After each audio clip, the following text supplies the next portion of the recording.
This is WPSL Port St. Lucie. The opinions expressed are those of the host and guests of this program and are not necessarily those of station staff, management, or sponsors. WPSL does not endorse products that may be mentioned. Any reproduction or retransmission of this broadcast is strictly prohibited without written consent of WPSL. It's time to Ask a Rabbi. Call in with your questions and comments at 340-1590. And now, here's your host, Rabbi Shafir Loeb. Good morning and welcome to Ask a Rabbi. Please give me a call with any question that you might have at 772-340-1590, 1590. And I'm open for any questions you might have. Might not have the answer, but I'll certainly try. And today our topic is holidays, Jewish holidays. And it seems appropriate since we're into the High Holy Day season. We have Slichot services, which is the beginning of the really tight approach onto Rosh Hashanah. We talked a little bit about that last week. It means the head of the year, and Scripture says on the first day of the 7th month, it shall be a holy day for you, a day where you gather. And tradition says that that's the day that the book is opened on the ledger of your life for the year. And you start to write the pen, signed and sealed by God, of course, and sealed on the 10th day. You've got 10 days to get ready for answering with your soul. And that's Yom Kippur, a day of accounting, a day of atonement, at one-ment. Lots of different themes with it. And it's not a get-out-of-jail-free card like some people like to think it is. Not at all. It's not like go to services, get an injection, and you're good. You've got to do the work. You've got to do the repentance. And it's kind of an appropriate thing to do at the beginning of a year or the head of a year, is to take an assessment of what you've done the previous year. And that's what we're invited to do. It's called a cheshbon nefesh, an accounting of the soul. You mark a tally of the things that you've done right, because everybody does some awfully good things during the year. But unfortunately, we also do a few things that miss the mark. Now, there's an important word. Chet, sin, the Hebrew word for sin, actually means to miss the bullseye. It's an archery term. And so it's worth noting that sin does not require intention in Judaism. It's about results. It was kind of funny. I was passing as I came up here. There's a lot of construction between where I live and the studio. And one of the signs there said, act responsible. And I kind of chuckled because the English teacher in me said, no, it's act responsibly, because no matter what you do, you're going to be responsible. Was it a signboard? It was a signboard. Maybe there weren't enough characters. Right. An E and a Y take different amount of space. I don't think so. That's an unusual message on a signboard in construction. Act responsible. Act responsible. Yeah, I guess they were trying to tell you not to speed. But that's kind of polite in a way. It is. Yes. Yeah. How about but responsibly no would have speeding? been better. Yeah. Well, they had plenty of signs of that, and of course they do here's what the speed limit is, and here's what your speed is, and you go, really? That's not what my speedometer says. Must be hitting another car. Yeah. So, thanks to those, I've learned that my speedometer actually is a little bit fast, which is probably a good idea for me, since I'm a slide-in kind of person. And, so responsible, right? So we are responsible, right? If we do something and it causes, as our lawyer friend would have mentioned, I'm sure, in his hour, the results are what you are responsible for. And so that's why I got a chuckle out of it, because you are responsible. Whether you act responsibly or not, you are, in the end, responsible. I feel as though we're in a blame someone else kind of place in society. So how do you get that message through to people that you are responsible for yourself, everything you say and do? It's a challenge, and that's part of why we spend 25 hours in the process of reminding ourselves. And not only are we responsible for ourselves, it's bad enough, but we are in fact responsible for our community.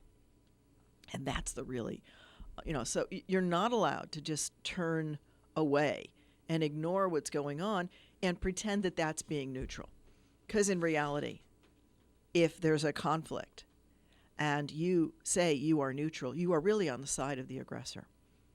Right? The victim is never benefited from neutrality. Right? They continue to be the victim. And in fact, being neutral supports the bully. Sure. Right? It supports the aggressor. And that's an important lesson to try to get across to people. You hope, I hope my sermons do reach some people. I don't always know if I'm successful, but I do try. And, there's that sense of collective, because that's actually what we say. We say we have sinned. We've sinned by omission and we've sinned by commission. Right? Sins of omission, that's when you should have involved yourself. You should have, you had it within your power to influence things, and you didn't. For whatever reason, you didn't want to get involved, or, you were only following orders, right?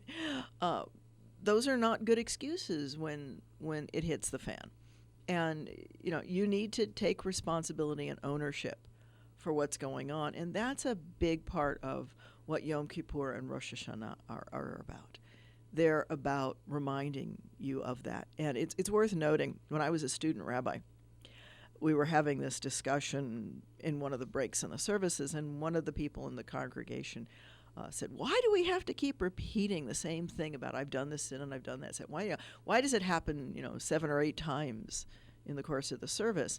And I was trying to frame a nice, delicate answer, and the president of the congregation chimed out and said, "Because it takes that many times for you to get it."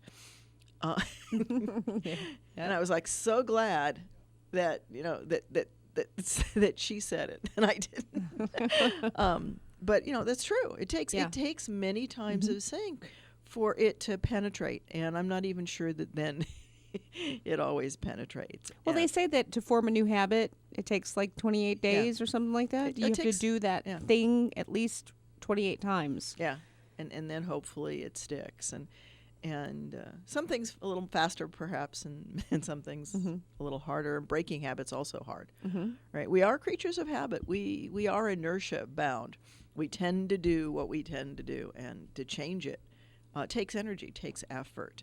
The good news is that we can. We can decide to change something. We can't change our height. We can't change, we can't change what's in the past, what we did already. But we can influence how and what we do in the future, how we interact with what happens.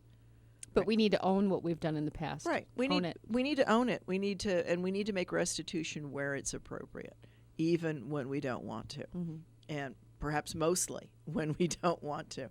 Right. It's what part of you is holding on to that? What part of you is holding on to the grudge, to the anger, and what's that about? Right. And it's different for each person. I'm not here to give the answers. I'm here to ask the questions. And they're not always easy questions. But I'm looking for a really good question for the rabbi right now. So you could call in with one at 772-340-1590 as we continue to Ask a Rabbi here on Digital 1590 WPSL. So, okay, moving on into next holiday. The next holiday right after Yom Kippur, 5 days later, is Sukkot, the Festival of Booths. We're invited to live, to dwell, to do everything in a booth, because we're reminded that people did live in booths, and they certainly also lived in tents. But it's a harvest festival. There's that agricultural piece to the holiday. And it was worth noting, I was talking with some people out in the southwest U.S., and there, of course, they have ramadas in the fields for the workers to get some respite from the sun. And when I was talking about the holiday of Sukkot and how important it is to have something that disintegrates into the ground, and that a really good sukkah is one that once you take down the frame, everything else is going to just disappear into the ground and be biodegradable.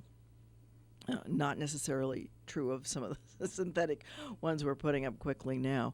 But we're invited to, the top has to be living stuff. The roof has to be living stuff. And that's what would have been thrown over the living stuff on the top of it, still is. So I have a question here that says, Avinu Malkeinu is my favorite prayer. What is its meaning? Okay, so the easy translation is Our Father, Our King. And Avinu is our father or our parent, our sovereign, if you want to do it non-gendered. And hear our prayer, give us a good year. We sing a very short version of it in our congregation that's only a page and a half long. The full Avinu Malkeinu goes for pages. And it's just filled with different requests and prayers. And Avinu Malkeinu is a very powerful prayer. It's where you're throwing yourself basically on God's mercy, saying, we've sinned and there's really nothing left in the bank account that earns us the merit of being forgiven. So be compassionate, be merciful, God, because we've hit the bottom. And that's the bottom line. That's the chorus that we sing.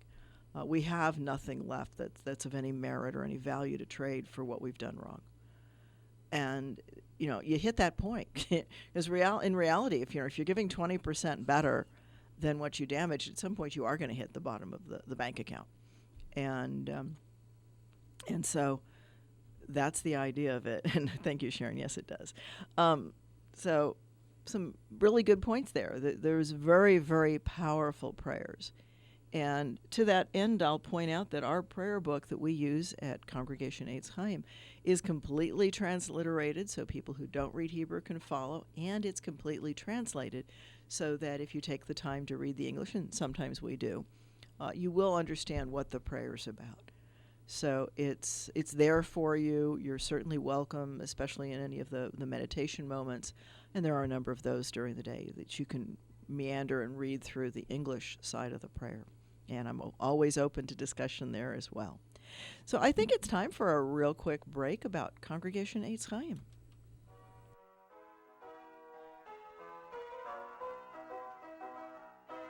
Hi, this is Rabbi Shafir Loeb of Congregation Eitz Chaim in Port St. Lucie. We'd like to invite you to come join us on September 11th for a special Rosh Hashanah Day 2 and 9/11 Memorial Service. Services start at 10 a.m. Please check the website for more details and also to register. That way you'll have a name tag and a prayer book. Our website is www.eitzchaim.org. Congregation Eitz Chaim, your welcoming, inclusive, spiritual, and joyful Jewish home in Port St. Lucie. We welcome you to renew your inner Jew and join us. We are Reform Jewish with a renewal flair. We are multi-generational. We are welcoming to all.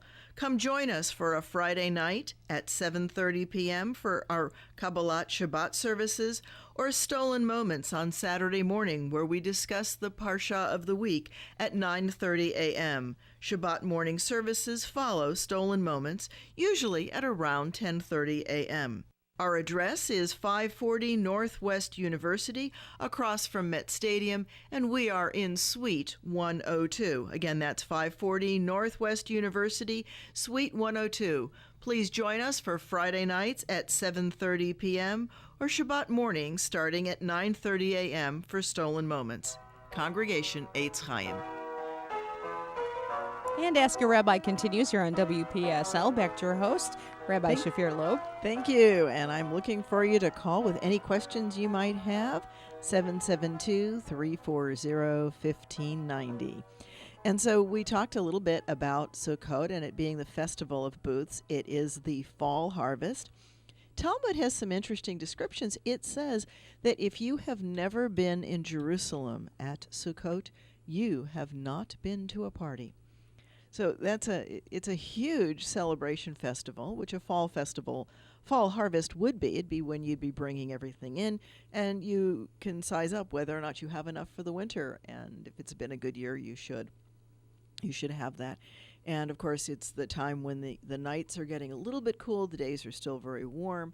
It's just the beginning of cooling off. So it's a good time to actually be sleeping out in a booth until the rains come.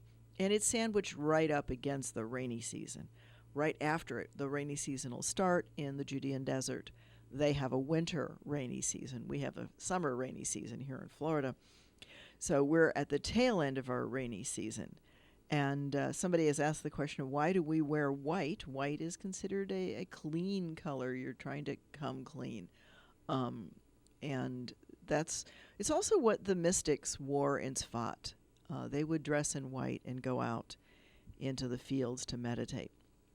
They would do that to welcome Shabbat. And so, of course, Yom Kippur is called the Shabbat of Shabbats, Shabbat Shabbaton. And so that's a reason why we wear white. It separates it off. It's a purity color. And as opposed to bright colors or what else would be worn during the year. So back to Sukkot, we come. It's a harvest festival, and we have 4 species that are brought together. And actually, Scriptures doesn't tell us what those have to be. It says the fruit of a comely tree, of a beautiful tree, and traditionally that's an etrog or a citrine, which is kind of like a lemon on steroids. It's usually quite big. It's about somewhere between a lemon and a grapefruit, and the taste is lemon on steroids. It's mega sour, and best thing made out of it at the end of the holiday is jelly, and some people do that, make etrog jelly, and that's the biggest use of the fruit because there's not a lot you can do with the fruit that tangy. Yeah. You want to talk about a little bit of citrus. Yeah, it's got it. And what's interesting about it is that the purest strain of etrogs is actually from Italy. And the ones that are now grown in Israel are from that strain. So they had gotten diluted over time and brought back in. Those trees have the best pedigree. There's some people growing them here. I actually had an etrog tree in Tucson in my front yard, and it never gave me a really beautiful, usable fruit because it was still a baby tree. Even when I left, it was still young. It takes a number of years for. And is Tucson maybe not the right zone for? No, they grow citrus. Oh, okay, they do grow citrus. It doesn't. It's hot there in the summer. It's hot. Yeah, and the sun is unrelenting, and that's really the big thing. But it's. The climate is actually amazingly similar. I see a lot of the same flowers here in Port St. Lucie that I used to see there. And, of course, cacti grow. I see, I've got a night-blooming cereus in my front yard. It's not the queen. That I've got in my backyard that I brought from Tucson. But in the one in the front is a rescue cactus from one of the fields that they cleared in my neighborhood as we do our infilling in Port St. Lucie. And there was this gorgeous piece of cereus hanging there. And I asked the guy cleaning it, what are you going to do? He says, throw it away. I said, yeah. So it has a new home. It has a new home, and it has graced me with beautiful, beautiful flowers every year. In fact, I use one on my phone. If I would show it to you, except that I'm using it to stream. But that's my screen is the night bloomer, and it had a bloom last night. And had a bloom a couple of days ago, so it's still blooming. It has 3 seasons here, so I see the flowers more lush, but again we've got drainage here. We've got good drainage, and that's really what the cactuses and most of the flowers here want. They want warmth and they want good drainage. Well, in Tucson you get good drainage because there's no water. Yeah. So it's not hard, or it just dries very quickly. It dries. It dries very. Now that's the piece I miss. I used to be able to wash my hair, and by the time I'd leave the house, it'd be dry. And here I get where I'm going, and it's still wet, still sopping wet. So I have to remember to do more drying. That's one of the differences. So the fall festival it's still actually fairly dry because it's the Judean desert. So it's a desert, but it's going to have its rainy season coming on. And it's right before that oppressive humidity starts to hit. And of course, then it'll cool off as it starts to rain, which we experienced in Tucson in the monsoons. And we get some of it here with the thunderstorm, where it's a hot day and then it'll thunderstorm and then it feels a whole lot better. So the rains do cool us off. And so it's a fall festival, and the rabbis complained in Talmud. They said they didn't get any sleep for the whole holiday because they would spend the day studying, and then they would go at night into the courtyards by Solomon's pools, where they had 40 log, which is like a huge, huge lamp of oil burning. and big giant wicks coming out of it. They said that they could read as if it was daytime in the courtyard, so that had to be pretty bright. And they spent all night drawing the water out of the pools of Solomon, the sweetest water in Jerusalem, even still today. Very, very sweet water coming out of there. And then they would take that water into the temple, and it would be poured into the wine. There's a water pouring ceremony in the morning of pouring the water into the wine and then the wine flowing out.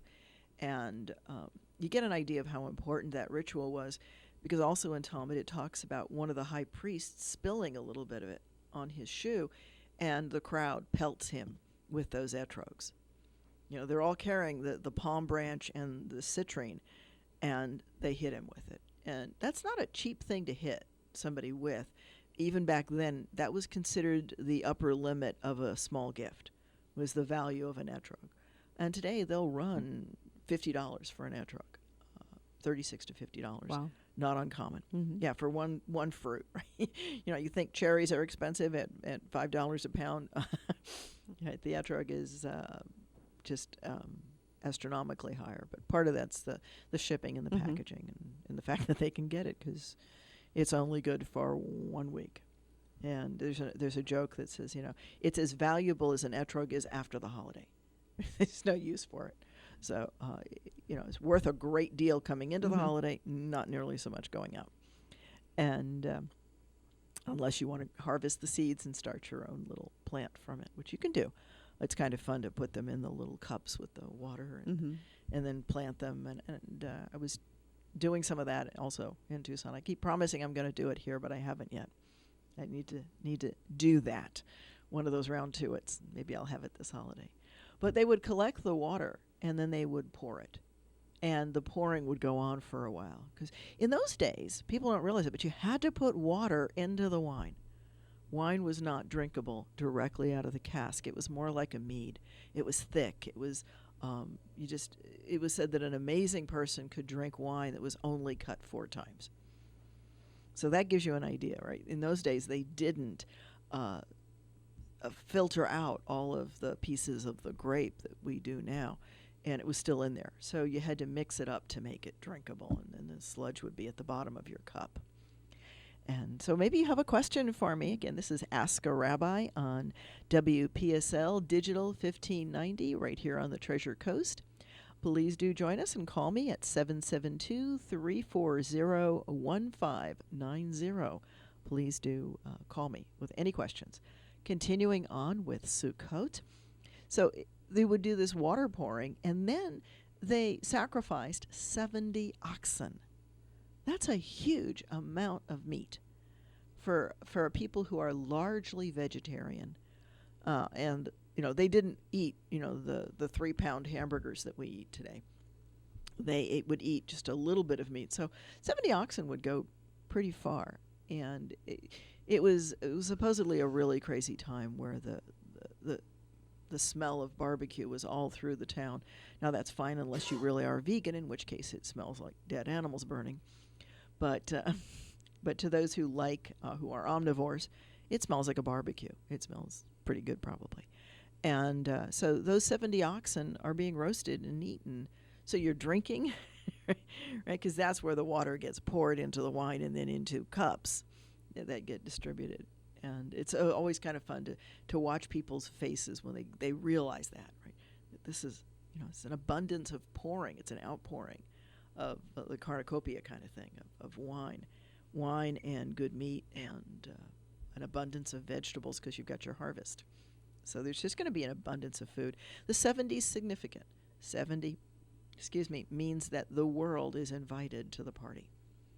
And so it was a time where people would come in and trade things and all kinds of industry of that kind and business and retailing. So that's going on. And that goes on for 7 days. And then the last day, Hoshana Rabbah, you actually beat part of the lulav and disperse it into the environment, beat the willow branches. So the 3 species, the greens are a palm frond that has not yet opened, so it looks kind of like a saber. That's the lulav. And then myrtle and willow. And if you think about that, you've got the different climates, different kinds of water, you've got different amounts of taste and smell.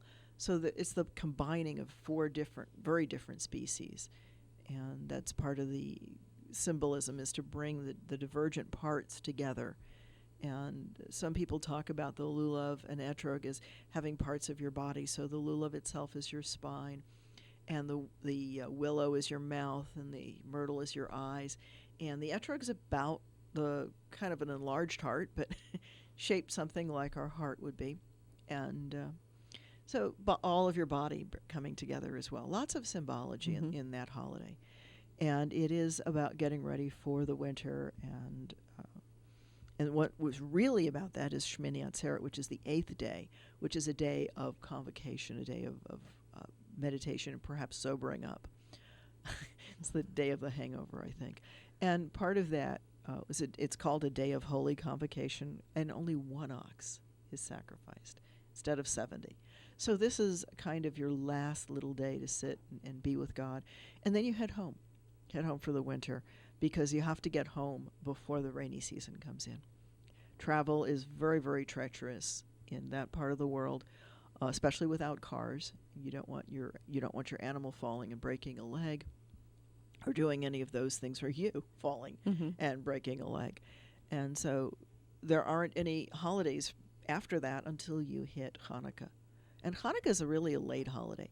Hanukkah, as much as it becomes much bigger because it happens the same time as other holidays, but it's a minor holiday. It's post-biblical. The Book of Maccabees is not included in Jewish scriptures. The only reason we have any copies of it all is, thank you, Church, for keeping it in the Apocrypha. But it's not part of our scriptures. But people were clearly celebrating it. And I can understand part of why it was put down, because if you're under Roman occupation, you don't really want to celebrate throwing off the foreign oppressor in their face. And so the rabbis try to tamp down that. They tamp down a lot of holidays. It doesn't always work. In fact, I don't think it ever works. So Hanukkah continues, and it's a freedom festival. That's what it's about. And it's 8 days. According to the Book of Maccabees, it's 8 days because they could not get the temple ready for Sukkot, and so they overlaid it over the Festival of Lights that others were celebrating in the wintertime. And of course, that holiday well predates Jesus, so it's an older light festival, and Hanukkah is put over it. So that takes us through the winter, and then we start in with the spring festivals. The beginning is the beginning of the sap moving, Tu B'Shvat, the 15th day of Shvat. And part of that's because a tree has to be a certain age before you can collect its fruit, before you can eat it, or before you can use it for sacrifices. And so, like racehorses, who all have the same birthday, Jewishly, all trees have the same birthday. And the tradition is that you plant a tree, and then you go through and you tally. That way the tree that you planted is a year old. Because whatever is out there can get the ribbon for a year. And then you'll know when a tree is old enough to be harvested. And from my own personal experience, that's about when the fruit is actually harvestable. The young tree doesn't give you much because it doesn't have the maturity to do it yet. So fruit is small. Sometimes it's still sweet, but there's not the abundance, excuse me, that you're going to have later. And then we move on in, and we have Purim. Purim is a fun holiday. Purim is not in Torah, but it's in the Book of Esther. And I get a big kick out of people with the Book of Esther. When people read that book and think that it's history, they're not reading the book. They're not paying attention to what's in that story. It's a Megillah. It is definitely a Megillah. Megillah is a story. That's what it means. It's a scroll. How do I know it's a story? Well, first of all, the king has a 6-month party. He's able to collect all of the virgins in his 127 provinces, all the way down to Ethiopia. I sincerely doubt that, but, I'm sure that perhaps it was a collection, who knows, but that's an awful lot of virgins for anybody to go through, and for anything. and to afford it. And they have a year to get ready for a night with the king. It's kind of the Scheherazade story, right? It's a night of 1,000. So each virgin has one night to convince the king that she should be queen. And somehow, miraculously, Esther gets chosen out of that. There's a really cute Israeli YouTube that's out there. It's more than a YouTube. It's I think it's called The Jews Are Coming, but I might be wrong on the name of that. But it's a funny little bit where Esther is talking with her uncle. And he says, "I've got this idea of how to solve the problem that we're facing," and she says, "Okay, what's the idea?" And he says, "Well, you go to the king and you fool around a little bit and you get him to do what you want him to do and da-da-da-da-da." And she looks at him and she says, "So you want me to be a whore?" And he says, "Oh, no. He says, "Well, wait a minute here. You're going to benefit from what I do by doing these things with the king. That's a whore." And he says, "No, it's not like a whore." She says, "No, it's not like a whore. It is a." And there's this ongoing argument with them. And he says, "Oh, no, it'll be great. The kids will dress up like you. You'll be a heroine. It'll be wonderful." And she says the kids will dress up like, well, high school and older. Right? So, it's got this definite undertone in it. It's more than an undertone. It's a very obvious tone throughout. The other part that's in it, Haman, the bad guy, right, builds a gallows in his backyard 75 feet high. And I'll read that and I'll translate it. And people go, "Yeah, okay, so he built a tall one." 75 feet is not tall. It's huge. You're not allowed to put something up 75 feet high without FAA approval. And you've got to get approval of the city and all kinds of things. 75 feet. That's stories high, folks. Right? I don't know exactly how many feet a story is, but about 10, yeah. Yeah, something like almost 8 stories tall. Yeah. Yeah. So who's going to build a gallows 8 stories high or 7 stories? Right? Let's be a little conservative. 7 stories. How are you going to get somebody up there? Right? And the point of a gallows is the same thing as most forms of execution. The idea is it's supposed to be so horrendous to others that they'll not want to do what this person has done. And so you don't put them up 7 stories where you can't see them. Right. And it's not something you're going to do in your backyard anyway. You might do it in a public place, but not in your backyard. And so there's all filled with those kinds of things. And there's a little subtle, just like one of the lines in there is the king invited all of his officers, both big and small. Not minor and great, but big and small. So, you can use your mind to go where you want to with that. Really an interesting book, well worth spending a little time actually reading it and seeing what's there. And it looks like I do have a question from somebody. I have Sarah on line 1. Go ahead. And go ahead, Sarah. Hi. Rabbi, I was in Gainesville last week. Gainesville, Florida. Yes, love Gainesville. Yes, am I on? Yes, you're on. And I went to, I'd like to go to a Lebanese restaurant in Gainesville. Okay.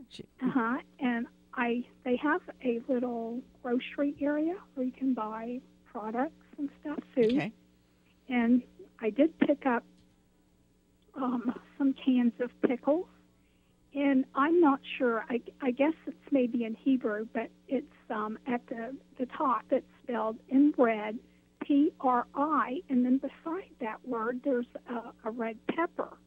And then the green word below it is spelled A-U-O-T. And then in English it has below that pickled cucumbers in brine. Okay, yeah. Pre is fruit. Fruit. Mm-hmm. Okay, how about A-U, O-T, or Q? I don't know if it's Q or O-T. That, you were in a Lebanese restaurant. So is it in Hebrew or is it in Arabic? It could be. Well, on the back of the can, it says product of Israel, so I'm not sure. Okay, well, a pickle is a malafaphone. Now, there might be another word for it. But yeah, it's a fruit of something. I'd have to look that one up. So the question was, what's the word PRI on a jar of pickles? Mm-hmm. And AUOT? It looks like AUOT. It could be a Q because it swings over to the T at the bottom. So I guess it's a coot. It could be. I don't know. I'd have to look that one up. Well, I brought back several cans. I'm going to save a can for you. Okay, that sounds great. I look forward to that. So Sarah, you went to a Lebanese restaurant a store and bought some things. Beautiful. Well, yeah, I eat there quite a bit when I go to Gainesville. There's a couple of Lebanese restaurants in Gainesville that I go to. And this one, they have a little grocery area where you can buy products such as I buy the zucchini beans and whatnot. Okay. Olives. Yeah. Yeah, lots of good things. Oh, yes, and the food is delicious. Okay, nice. Yeah, so I'll save a can for you. Maybe, okay. You can explain Thank it you. a little better. Yeah, I'd love to. I'd love to see that. Okay. So that was a question about what was on a jar of pickles and the word Boré Pri. Right, which is who creates the fruit, and then we talk about what. Well, a friend of mine that I used to work for here in Fort Pierce. Yeah. I didn't recognize him because we haven't seen each other in about 11 years. He walked in and he said, "You're from South Florida," and he said, "I know you." And I said, "I don't think I know you. I don't live in Gainesville. I do live in South Florida." Well, he's Jewish. Ah. And yes, and he said to me, "These are my favorite pickles." and he was buying up pickles, and I happened to get the last several cans. It's a flip top can. Ooh, those sound interesting. So I'll have to look at those pickles. Yeah. And I started to ask David. And I didn't. We caught up on other things. He sat down with me, and we caught up on other things and whatnot. So I've got plenty of cans, and I'll bring one by for you. Okay, that sounds good. So I'm looking forward to seeing the can of pickles, and then I'll be able to tell you what's on it. If it's Hebrew, I should be able to read it. Arabic, not quite so good anymore. Yeah, in the back of it, on the can, it says product of Israel, but then it says Galil Foods, and then it mentions New York. Okay. So, yeah. Well, to come into the U.S., they've got to have an importer. Mm-hmm. So there has to be somebody to sponsor it coming through and coming on in. Yeah, okay, very cool. I'll save a can for you. Okay. Sounds really good. I look forward to seeing that. Thank you, Sarah. Thank you for taking my call. Absolutely. Thank you for calling. So anybody else who's got a question, please give me a call at 772-340-1590. This is Ask a Rabbi. Let's hear a little bit about Eitz Chaim.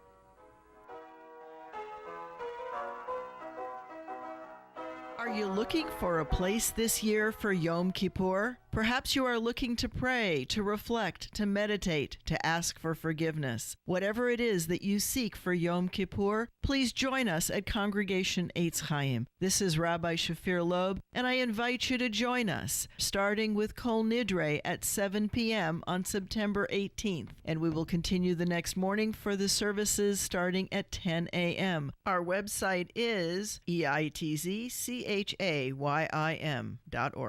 Congregation Eitz Chaim, your welcoming, inclusive, spiritual, and joyful Jewish home in Port St. Lucie. We welcome you to renew your inner Jew and join us. We are Reform Jewish with a renewal flair. We are multi-generational. We are welcoming to all.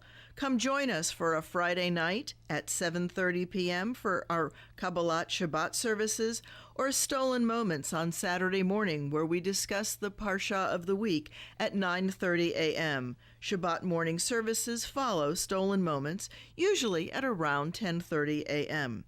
Our address is 540 Northwest University, across from Met Stadium, and we are in Suite 102. Again, that's 540 Northwest University, Suite 102. Please join us for Friday nights at 7:30 p.m. or Shabbat morning starting at 9:30 a.m. for Stolen Moments.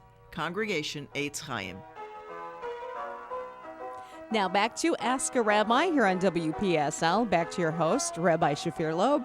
Thank you. And please do give me a call at 772-340-1590 on digital, PSL Digital 1590. I'll say it in the right order one of these times. But please do consider asking me a question. I'd love to hear from you no matter where you're at. Thank you to the folks joining me live as well. And I'll mention also that this will be archived on YouTube, as all of our great shows are. So you'll be able to listen in there as well. And we were talking about holidays. We had started to talk a little bit about Purim. Crazy, crazy upside down day. It's cabin fever. It's the beginning of spring. And it's kind of also a 1 month warning that Pesach is coming, the Passover is coming.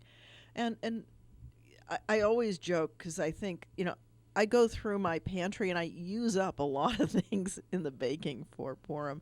And I think that that's not an accident. I think that that's probably part of what the idea is, that you start to use up stuff and then you don't do a whole lot of replacing because you're going to have to get rid of everything that's opened and not new before you come to Pesach. Passover, a really intense holiday. Goes for 7 days in Israel, 8 days here and everywhere else outside of Israel, although some Reform folks do it for 7. The choice is yours. And 1 or 2 days of Seder. And it's interesting that even in Israel, they've picked up the habit of the 2 Seder meals, which traditionally was only 1. But if you do 2, that way you can do it with both sets of in-laws. Okay. Right, or you can do one with the parents and one with friends. People have found that they like having more. Some families will have one almost every night, just in order to have the different groups and different gatherings. I like to do a couple of different theme seders extra. We haven't really been doing those yet because our congregation's still so young, but those are some of the things that are kind of fun. It's fun to do a chocolate one. Chocolate, of course, would not have been biblical because the trade had not yet started between South America and Israel yet, or any parts of Europe. And we see a lot of things changing, actually. We see a lot of holidays changing with the influx of coffee and the influx of chocolate. Thank you, caffeine. And for those of you who've been paying attention to me, yes, I'm drinking my bottle of coffee. That's my morning treat while I do the show. So I love doing that. I love my coffee. And as I tell some people, it's the socially acceptable legal drug, and very useful. So we come to Pesach. Pesach is a powerful, powerful holiday. I won't have time to finish it, so we'll probably start up with it again next week and then finish and move on to the next topic. But Pesach is the lambing festival. It's I've mentioned before that every holiday has 3 themes to it. It has a farmer's piece, it has a shepherd's piece, and then it has a spiritual piece. So the shepherd's piece is that you've got yearling little boy lambs running around, and you've got yearling little girls running around. Little girls are going to go into estrus. They're going to go into rut. And the boys are going to lose their what little brains they have. And the worst thing you can do is have, tons and tons of little... What little brains they have. Yeah. That's stuck right here. Okay. I'm sorry. Sheep and goats do not have a ton of brains. And so, they think of only one thing when the girls go in heat. And it can get bloody. They can kill each other. They can kill the people trying to break them apart, and they can kill the girls. So it's not helpful to have a whole lot of them. And in the wild, that's really what does happen. The males kill each other off, and the survivors get to breed.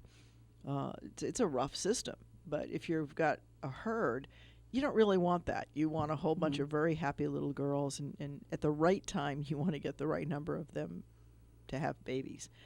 And to do that, you only need a handful. Right? More than one is helpful because what if something happens? That's management of the flock. Right, it's management of the flock.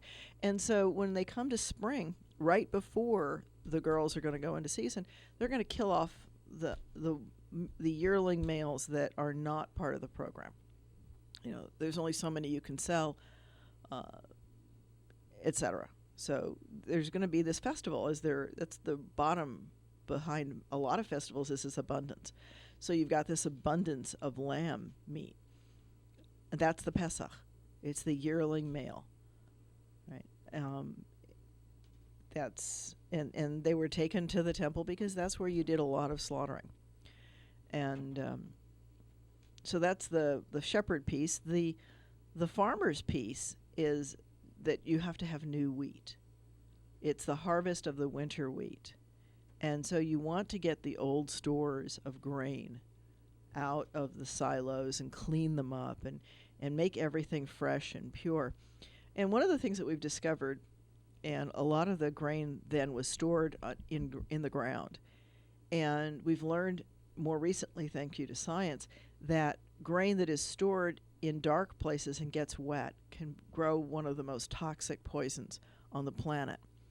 And there are even some folks who think that that might have something to do with the death of the firstborn, because if you read scriptures, scriptures is pretty clear that where the Jews lived, there were not the problems that there were in the bulk of Egypt. Egypt had a crop failure. First, they had hail, and that it says that it damaged the crops severely, and then the locusts came. And the comment about the locusts is that the locusts ate what the hail hadn't damaged. Right, so what we're seeing is a total crop failure that year. And what would that mean? That would mean that they would have to dip into the old wheat stores. They wouldn't clean out the old wheat. To keep it. They had to keep it because they didn't have the winter wheat harvest. And the firstborn gets a double cut off the top. That was the tradition. So if there's a toxin in it, the firstborn is getting a double cut of it. And, with the hail and the rain, it's probably wet. And as we know in Florida, it doesn't take long for things to grow when they get wet. And so... Yeah, everything grows in Florida. Yeah, well, but things you want and things you don't want. I'm thinking of the molds and the mildews. Right. Right. Yeah. Right. You turn around and he's like, I just cleaned that. How can it possibly have that on it already? Something I'm not used to from Tucson. Mold and mildew. And... but it does grow here very quickly, and it grew in the wheat stores. And so that might have contributed to the death of the firstborn. And the animals, the same thing. They would have given that same double cut to the firstborn animals that they had. And so the instruction is that you clean out completely your grain storage, none of the old stuff, and you're going to put in the new. Well, now if you're putting in fresh wheat, then you don't have time to let it rise, because in those days they didn't have, Fleischmann's or Safran's instant wheat, or instant yeast rather. The way that you bread rose was you mix the flour and water and you let it sit out until it naturally accumulated enough yeast to rise. So it would take a day of the dough sitting overnight or something like that. But if you're just putting in the fresh, you're you're milling it quickly, and then you're going to make like a flatbread. My personal theory, I think that probably the original flatbreads, the original matzahs, looked more like the flatbreads that we see throughout the area, like a tortilla. That kind. They would take the flour and the water, they'd mix it, and they'd throw it up on the side of the oven. It would look a little bit like a tortilla. And that fits with some of the descriptions about wrapping it around your vegetables. Because... I don't know about you, but I cannot get the little sheets of cardboard that come in a box of matzah to wrap around anything without, making them extremely soggy. So clearly there's been some change. And over time, I think what happened was that people started to bake it more and more and more because of fear that if you left it moist, the yeast would continue to grow in the bread. And so, or it would come into the bread out of the air and start to rise. So I think they started baking it more and more and more, and then it became stiff. So I think that's how, and then we kind of made it square so we could put it in a box. It ships better. A lot of the traditional matzahs around, and that would fit with the just the natural shape of rolling it. Also keeps it more uniform. Corners tend to overbake. That's why pizza's round, to keep it moist. So a lot of practical things there. So that's the farmer's holiday and the shepherd's holiday. And the other theme of Pesach is freedom, Zman Chirotzenu, the time of our liberation. We come out of Egypt. It's freedom. Freedom's important because then you can celebrate your festivals. When you're a slave, you don't get to do your holidays. Right? In fact, if anything, you're probably working harder on your master's holidays, trying to help him or her celebrate. So there's a real significance. And that's the idea, is that it's a celebration of freedom. And then that brings us into the summer, the Shavuot, which is 50 days after the Shabbat of Pesach. And there's an argument in Talmud as to when exactly that is, but 50 days after whenever you start counting it. And traditionally now, we start counting it on the second day of Passover. So we consider that first day to be the Shabbat, and then afterward, the break, the rest. And then we count 50 days and we come to Shavuot, which has become symbolic of the giving of the tablets. And that's its big theme. It's also a barley harvest. It's the only holiday in scriptures that talks about having a risen loaf. You're supposed to bring a puffy loaf of barley, was the sacrifice. So a barley loaf instead of a wheat loaf. A couple of interesting things. We like to do dairy for that holiday. Those are later traditions added into it. So that's a real quick thumbnail of Jewish holidays. And this has been Ask a Rabbi, and you are still welcome to squeak in with one last question quickly at 772-340-1590. And I'll throw in a quick plug also that we are going to be having the Treasure Coast Expo on October 7th at the Port St. Lucie Civic Center. Please join us from 10 to 3. You can check on our website, and there's the form there for vendors if you'd like to be one of our vendors. We've got a great selection of vendors coming. It's more than a health fair, more than a gift show. It's just lots of things going on. There's going to be food trucks. There's going to be some educational pieces going on, lots of things. Please join us. It's free to the public. And again, that's October 7th. It's a Sunday. And that'll be at the Port St. Lucie Civic Center. And Stuart's asking me, why is this night different from all other nights? And with a little smile, and that's because we eat matzah, among other things, and bitter herbs, and dip them in all the other symbology and questions for Passover. Thank you. And last invitation, come join us for Slichot tomorrow. We start with Havdalah, and then we're going to dress the Torahs in their white for the season. And then we move on into Rosh Hashanah, which starts the evening of the 9th, goes on through the morning of the 10th, and then on the 11th, September 11th, 9/11, we'll have a special piece for 9/11 built in. We're going to be having our cantorial soloist, Sharon Loper, joining us. Be great music. Please do join us for that or for Yom Kippur. This has been Rabbi Loeb on Ask a Rabbi.